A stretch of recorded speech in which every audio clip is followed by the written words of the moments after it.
There is a number hiding inside the American retirement system. It doesn't show up on your pay stub. It isn't in your 401k statement. And most financial advisors won't bring it up unprompted because it's uncomfortable. The number is $800,000.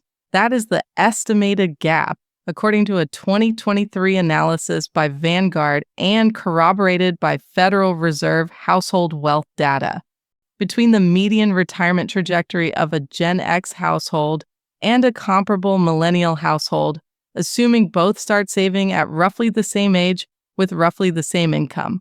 Same country, same economy, same rules. $800,000 apart. Now, before you assume this is a story about discipline or sacrifice or avocado toast, it isn't. The millennials in this data aren't spending more recklessly. In fact, by several measures, they're saving more aggressively than Gen X did at the same life stage. And yet the gap keeps widening, which means something else is happening, something structural, something behavioral, something that has less to do with how much you save and far more to do with what you do with what you save. This video is about that something. Let's start with a scene. It's 1996. A 32-year-old named Carol lives in suburban Columbus, Ohio. She works as a mid-level project manager at an insurance company. Her household income, combined with her husband's, is around $68,000 a year. They have 2 kids, a mortgage with a 7.5% interest rate, and a used Dodge minivan with 80,000 miles on it. Carol has $14,000 in her 401k. She doesn't talk about it. She doesn't track it on an app. She doesn't follow anyone on social media for investing tips. Social media doesn't exist yet. She just contributes every paycheck automatically into a handful of index funds her HR department offered. She doesn't touch it when the market dips in 1998. She doesn't touch it when it crashes in 2000. She barely looks at it. By the time Carol turns 60, that $14,000 with consistent contributions and no heroic moves has grown into something that allows her to retire on her own terms. Now, meet Daniel. It's 2014. Daniel is 32 years old. He lives in Austin, Texas. He works remotely as a UX designer. His household income, also combined, is around $112,000 a year. That's 65% more than Carol's household, adjusted for nothing. Raw dollars, Daniel earns significantly more. He has a Roth IRA, a high-yield savings account, a brokerage account he opened during the pandemic. He listens to 3 finance podcasts. He has, at various points, invested in index funds, individual stocks, 2 different crypto coins, and a startup through an equity crowdfunding platform. He also paused his 401k contributions for 8 months when his company went through layoffs, just to be safe. And when the market dropped in 2022, he moved a portion of his portfolio to cash. Just temporarily, he told himself. Daniel is not irresponsible. He's not uninformed. He is, by almost every metric, more financially literate than Carol ever was. And he is on track to retire, if nothing changes, approximately 11 years later than she did. This is not a story about who worked harder. It's a story about a specific set of behaviors that Gen X quietly practiced in their 30s. Behaviors that weren't glamorous, weren't discussed at dinner parties, weren't the subject of any YouTube channel, that are now producing outcomes millennials are watching from a distance and struggling to replicate. What were those behaviors? That's what we're going to find out. Let's be precise about what Gen X actually did, because the temptation when we talk about generational wealth gaps is to retreat into vague moralizing. They were more disciplined. They cared less about lifestyle. They just buckled down. That's not an answer. That's a feeling dressed up as analysis. The real answer lives in 4 specific behaviors documented across multiple longitudinal studies that were common among wealth-building Gen X households in their 30s, and that are statistically underrepresented among millennials at the same life stage today. The first behavior, uninterrupted contribution. In 1998, Fidelity Investments ran an internal study, later referenced widely in behavioral finance research, looking at which account holders had the best long-term returns. The answer surprised their own analysts. It wasn't the most active traders. It wasn't the people who rebalanced quarterly or followed market news closely. The best performing accounts belonged to people who had forgotten they had them. Literally. Some of those accounts belonged to people who had died and whose families hadn't yet claimed them. Others belonged to customers who had simply stopped logging in. The absence of intervention was the strategy. Gen X, particularly those who were in their 30s during the 1990s and 2000s, contributed to retirement accounts through three separate market crises: the 1997 Asian financial contagion, the dot-com collapse of 2000 to 2002, and the early tremors of what would become the 2008 crash. Without stopping. Not because they were braver, but because the friction of stopping was higher. There was no app that made it easy to pause your contributions with a single tap. You had to call HR, fill out a form, wait for the next payroll cycle. Most people simply didn't bother. Millennials, by contrast, have grown up with financial products designed around frictionless control. And that control, however well-intentioned, is frequently used to pause, reallocate, or exit at exactly the wrong moment. A 2022 Vanguard report found that during the market correction of that year, millennials were 3 times more likely than Gen X investors to reduce or suspend retirement contributions. The data doesn't suggest millennials panicked more irrationally. It suggests they had more tools to act on their fear, and they used them. The second behavior, structural simplicity. Carol, the woman from Columbus we met earlier, didn't have a Roth IRA, a taxable brokerage account, a crypto wallet, and a high-yield savings account she was mentally tracking simultaneously. She had one account, her 401k, and 3 fund options inside it. Research from Columbia Business School's Decision Science Lab has consistently shown that when people are presented with more financial choices, they make worse long-term decisions, not better ones.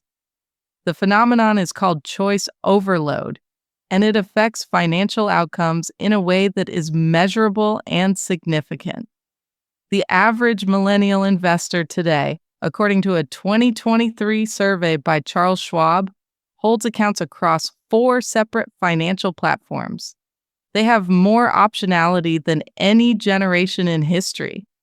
And that optionality is fragmenting their attention, diluting their consistency, and creating a low-grade financial anxiety that often leads to the worst decision of all: inaction dressed up as strategy.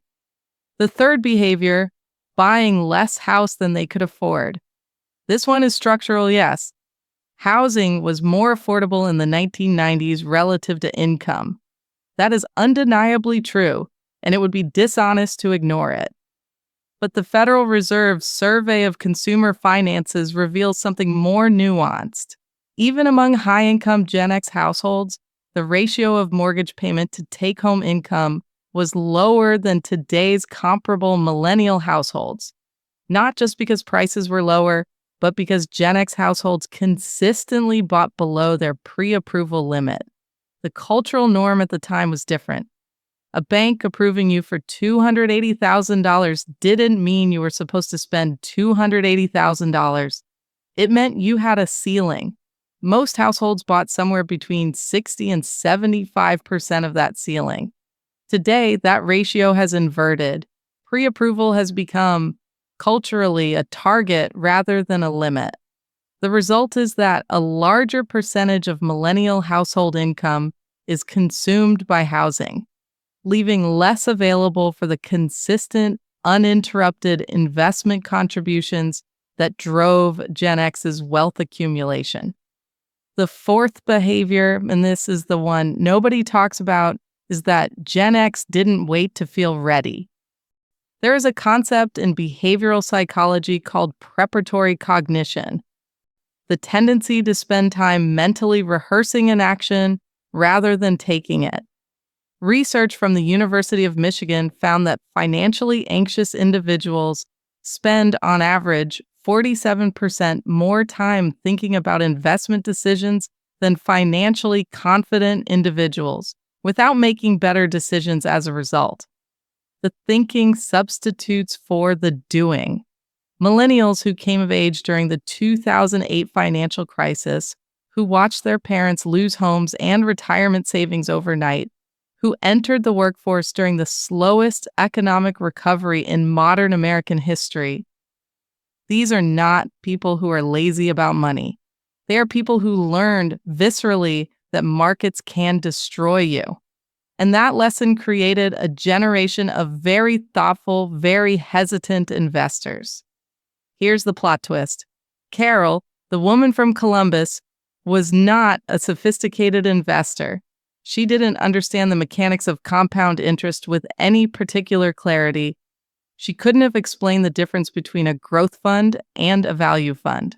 She invested the way she paid her electric bill, automatically, regularly, without drama. And that absence of sophistication protected her from the one behavior that derails more wealth-building journeys than any market crash ever has. It protected her from herself. The $800,000 gap between Gen X and Millennial retirement trajectories is not primarily a story about income inequality, though income inequality is real. It is not primarily a story about housing costs, though housing costs are brutal. It is a story about the relationship between knowledge and action, and the quiet, counterintuitive way in which more financial information has, for many people, produced worse financial outcomes. Millennials know more about money than any generation before them, and they are, on average, less wealthy at 35 than their parents were. Those two facts are not unrelated. So what do you do with this? Because the temptation at the end of a video like this is to hand you a list. 10 steps, a framework, a spreadsheet you'll open once and never look at again. That's not what this is. There's really only one shift that matters here, and it isn't a tactic. It's a relationship with uncertainty. Gen X didn't build wealth because they were smarter about money. They built wealth because they were, in many ways, less aware of what their money was doing at any given moment. The friction of the system protected them from their own worst instincts, the lack of real-time data, the inability to pause contributions with a single tap, the absence of a platform that let them see every dip in red. All of that created a forced passivity that turned out to be the most powerful investment strategy of the last 30 years. Millennials don't have that friction anymore. It's been engineered away. Every financial product available today is optimized for control, for visibility, for the feeling that you are actively managing your future. And that feeling, that sense of engagement, of being in the loop, of never being caught off guard, is costing some of you hundreds of thousands of dollars. The behavioral economists call it action bias. The human tendency to believe that doing something is almost always better than doing nothing, even when the data says otherwise. It shows up in sports, in medicine, in politics, and it shows up quietly and expensively in personal finance. The antidote isn't ignorance. It isn't throwing your phone in a lake and hoping for the best. The antidote is designed passivity. Automating contributions so the decision is made before you have a chance to feel afraid. Choosing fewer accounts, not more. Setting a calendar reminder to review your portfolio once a year not once a week, and then closing the app until that day comes. Not because markets aren't important, because you are the biggest variable in your own financial outcome. Carol from Columbus didn't know that. She just lived it. And somewhere in your city right now, there is a 32-year-old who is more financially educated than Carol ever was, who has access to better tools, better data, and better investment options than Carol could have imagined, and who is on track to retire later with less because they know too much to leave their money alone. The $800,000 gap isn't a verdict, it's a warning. And the good news, maybe the only piece of genuinely good news in this entire video, is that the behavior that closes it is not complicated. It just requires you to stop. If this reframed the way you think about your financial habits, drop a comment below, Gen X or Millennial, and tell me one thing you're going to stop doing. Not start, stop. I read every single one. And if you want to see the other side of this story, what millennials are actually getting right that Gen X missed entirely, that video is coming next. Subscribe so you don't miss it.